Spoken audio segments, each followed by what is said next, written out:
Hello guys, welcome to my YouTube channel IQ studies. पिछली video में हमने first 5 dimensional फार्मूले पढ़े थे, जो कि थे एरिया, वॉल्यूम, डेंसिटी, स्पीड और मोमेंटम के। अब हम पढ़ेंगे नेक्स्ट 5 फार्मूले, डायमेंशनल फार्मूले, जो होंगे एक्सीलरेशन, फोर्स, इम्पल्स, प्रेशर और ग्रेविटेशनल कांस्टेंट के। तो बिना किसी देरी की वीडियो को करते हैं स्टार्ट, ठीक है। तो 6th डायमेंशनल फार्मूला जो होगा, 6th वो होगा एक्सीलरेशन का। इसको आप एक्सीलरेशन ड्यू टू ग्रेविटी भी बोलते हैं, ठीक है। एक्सीलरेशन ड्यू टू ग्रेविटी, इसका फॉर्मूला पहले ही बताया था कि इसका क्या करना है, इसकी डेफिनेशन लर्न करनी है। डेफिनेशन मतलब इसका फॉर्मूला लर्न करना है। एक्सीलरेशन का फॉर्मूला होता है वेलोसिटी अपॉन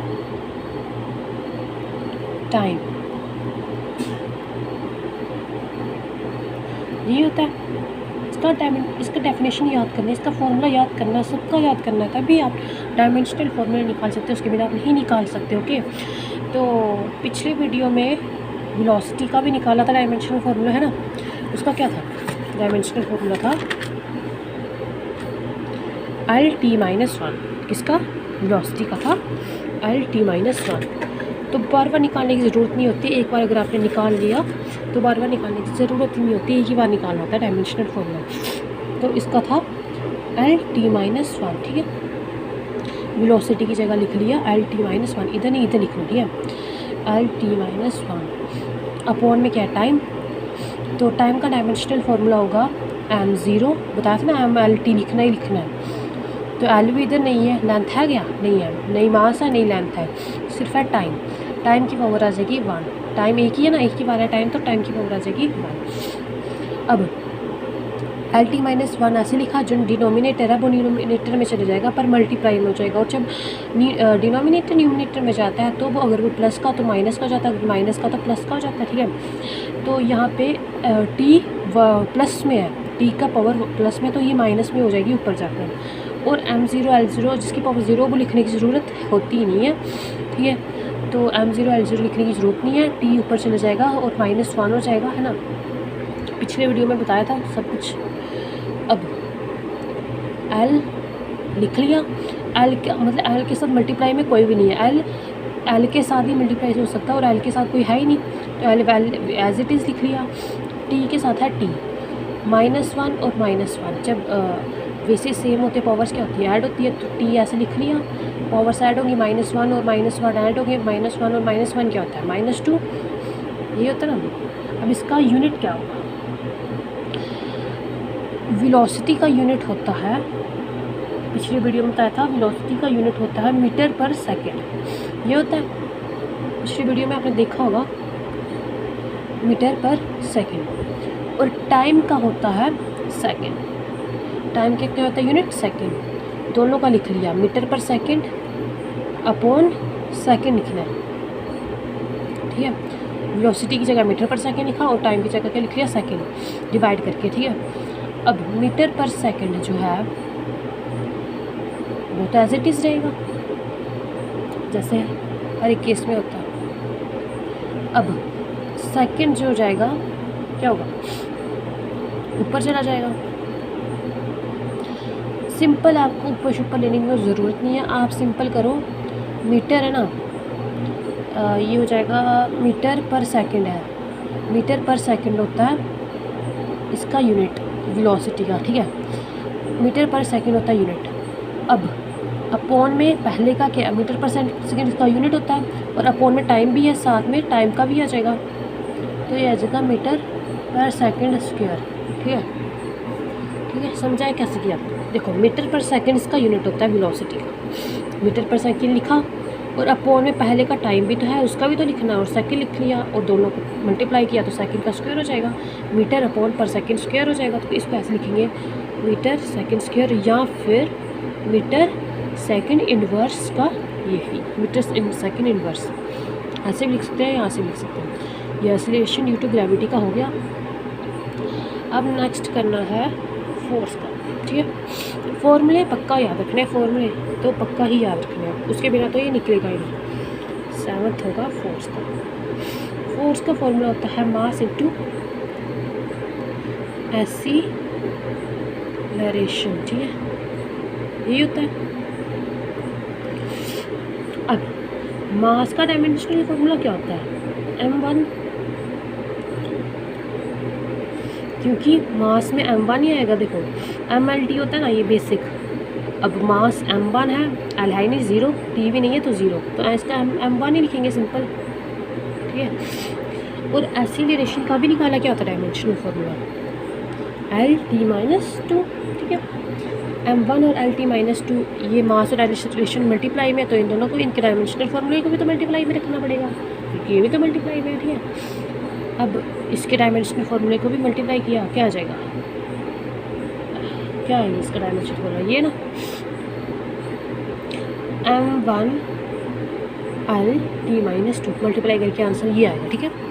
अगर समझ आए कैसे किया, अगर नहीं आए तो कमेंट में ज़रूर लिखना, ठीक है। अब इसका डायमेंशनल फॉर्मूला किस प्रकार से बनेगा वो देखते हैं। मास का क्या होता है? kg, ठीक है। और लेंथ का क्या होता है? मीटर। टाइम का क्या होता है? सेकंड। और इधर सेकंड का -2 है तो -2 ठीक है, ठीक है। अब kg, मीटर, सेकंड ये लिखो यार इसका डायमेंशनल फॉर्मूला, और न्यूटन, दोनों चलेंगे, दोनों ठीक है। न्यूटन भी लिख सकते हैं और ये भी लिख सकते हैं, ये न्यूटन ऐसे दे दिया, न्यूटन भी लिख सकते हैं और ये भी लिख सकते हैं, दोनों डायमेंशनल फॉर्मूले ठीक है। वैसे तो हम न्यूटन ही लेते हैं, अगर आपको पता हो। अब आएगा, नेक्स्ट आएगा इम्पल्स। इम्पल्स का फॉर्मूला होता है फोर्स इंटू टाइम। मैं बार बार यही बोल रही, रिपोर्ट कर रही हूँ कि इसके फॉर्मूले तो आपको लर्न करने ही पड़ेंगे। फोर्स का डायमेंशनल फॉर्मूला भी निकाला, m1 Lt-2। अगर इनका फॉर्मूला मल्टीप्लाई में तो उनके डायमेंशनल फॉर्मूले को मल्टीप्लाई करना है। और टाइम का पहले ही बताया था क्या होता है डायमेंशनल फॉर्मूला, t। अब इनको मल्टीप्लाई करना है, ठीक है। m1 एज इट इज़ आएगा, क्योंकि इसका कोई पार्टनर नहीं है, इसके साथ कोई नहीं मल्टीप्लाई हो रहा है। l के साथ भी कोई मल्टीप्लाई नहीं हो रहा है, t के साथ एक t मल्टीप्लाई हो रहा है। अब जब मल्टीप्लाई का केस आता है और बेसिस अगर सेम हो तो पावर्स क्या होती है? ऐड होती है। -2 प्लस इसके साथ 1 मान लेना ऐसे, -2 + 1 किसे होगा? -2 + 1 क्या होता है? -1, इसकी पावर हो जाएगी -1, ठीक है। आगे इसकी पावर -1, ये इसकी डायमेंशनल फॉर्मूला बन गया। अब इसका यूनिट बनाना है। मास का यूनिट होता है kg, लेंथ का मीटर, टाइम का, ये इसका यूनिट बनेगा, ठीक है। या फिर आपको इसको एक और यूनिट का नाम दे सकते हैं, आप इसको एक और यूनिट लिख सकते हैं, वो है न्यूटन सेकंड भी इसको लिख सकते हैं आप, इसका डायमेंशनल फॉर्मूला।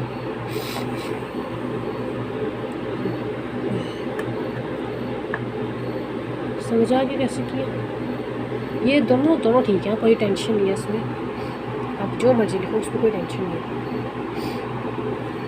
अब है नाइन्थ आ गया नेक्स्ट पेज में। मेरे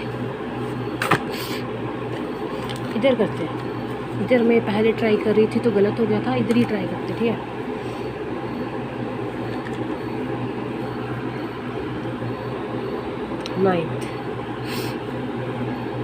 नाइन्थ आएगा प्रेशर का।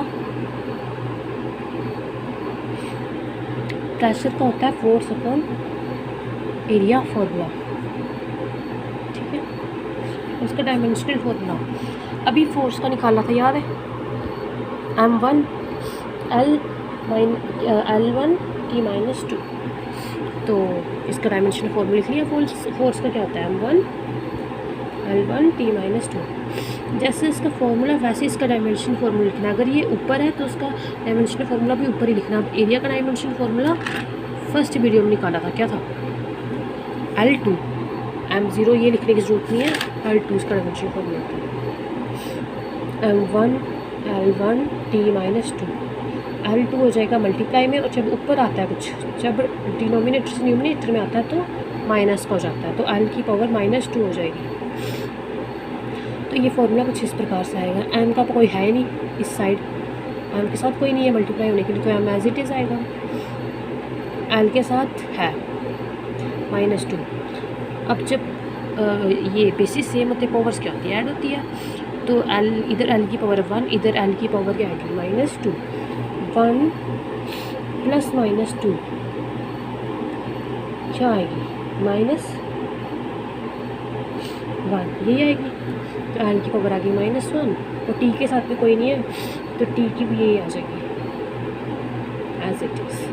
अब इसका डायमेंशनल फॉर्मूला तो निकल गया, अब इसका निकालना है यूनिट। इसका यूनिट मास का क्या होता है केजी, लेंथ का क्या होगा मीटर, और टाइम का होगा सेकंड -2, ये इसका होगा टाइम यूनिट। अब इसका एक और यूनिट होता है, वो है न्यूटन मीटर स्क्वायर। अगर आपको समझना है कि न्यूटन मीटर स्क्वायर कैसे आया तो आप समझ सकते हो, आप कमेंट में लिख लेना, मैं आपको बता दूँगी न्यूटन मीटर स्क्वायर कैसे आया या इसका डायमेंशन फॉर्मूला न्यूटन कैसे हुआ। अगर आपको नहीं समझ तो उसमें कोई इश्यू नहीं है, कोई बात नहीं, इंटरेस्ट है तो अगर आप जानना चाहते हैं तो कोई बात नहीं, कमेंट में लिख लेना, मैं उसमें भी अलग वीडियो बना दूँगी इसमें, ठीक है। 10th है लास्ट, इस वीडियो में लास्ट डायमेंशन फॉर्मूला निकालना है ग्रेविटेशनल कांस्टेंट। ग्रेविटेशनल कांस्टेंट आपको याद है 9th क्लास में एक फार्मूला पढ़ा था जिसका नाम था F = फोर्स का G(m1 m2) फिर r², ठीक है। उस टाइम फोर्स का निकाला था, अब निकालना है G का, ठीक है। तो अब किसका निकालना है G का, तो G तो इधर ही रहेगा, तो क्या करना है अभी देखते हैं। G आ जाएगा इस साइड, ठीक है।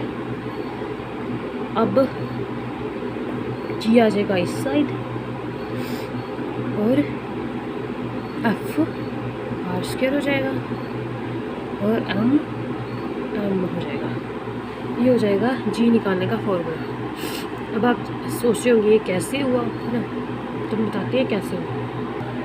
देखो इसका फॉर्मूला क्या था, G = F r² m, ठीक है। अब क्या होगा, जो इधर जो कि यहाँ पे क्या है, ये फॉर्मूला बना नया, तो पहले कहा था F(G(m) r², यही था ना पहले।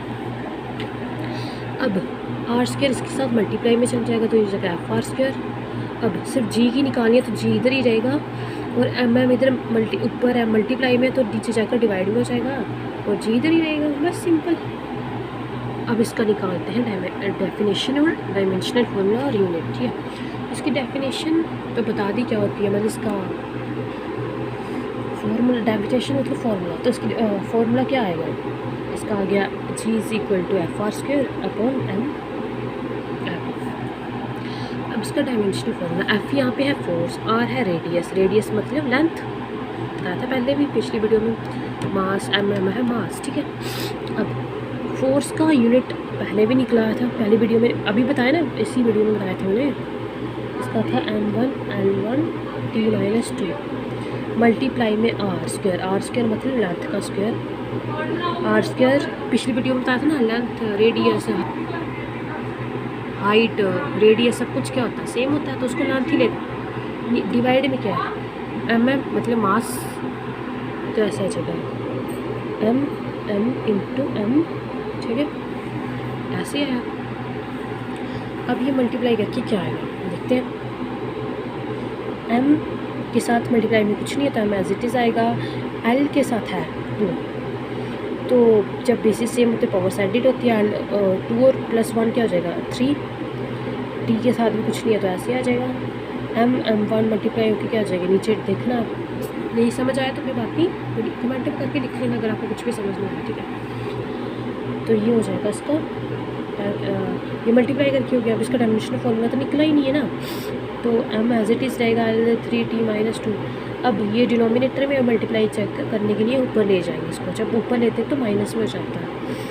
तो ये सॉल्व करके आएगा, देखो जब बेसिस सेम होते हैं पावर ऐड होती है, और इसके साथ है 1, इसके साथ है -2। 1 और -2 के ऐड करेंगे तो आ जाएगा -1। L3 एज इट इज़ आएगा, क्योंकि इसके साथ कुछ भी नहीं है मल्टीप्लाई होने को, T-2 भी कुछ नहीं है, ये सेम एज इट इज़ आएगा। उसका डायमेंशनल फार्मूला कुछ इस तरह से बनेगा। m का क्या होता है डायमेंशनल फार्मूला, यूनिट क्या होता है मास का kg, लेंथ का क्या होता है मीटर क्यूब, टाइम का क्या होता है kg का इधर -1 है ना, लेंथ का हो जाएगा मीटर क्यूब, और टाइम का हो जाएगा सेकंड -2। या फिर इसे एक और चीज़ लिखते हैं, न्यूटन मीटर स्क्वायर kg और kg स्क्वायर भी कैसे। अगर आप जानना चाहते हो तो आप कमेंट में ज़रूर लिखना। तो आज के लिए वीडियो में इतना ही। Next dimension formula next video में।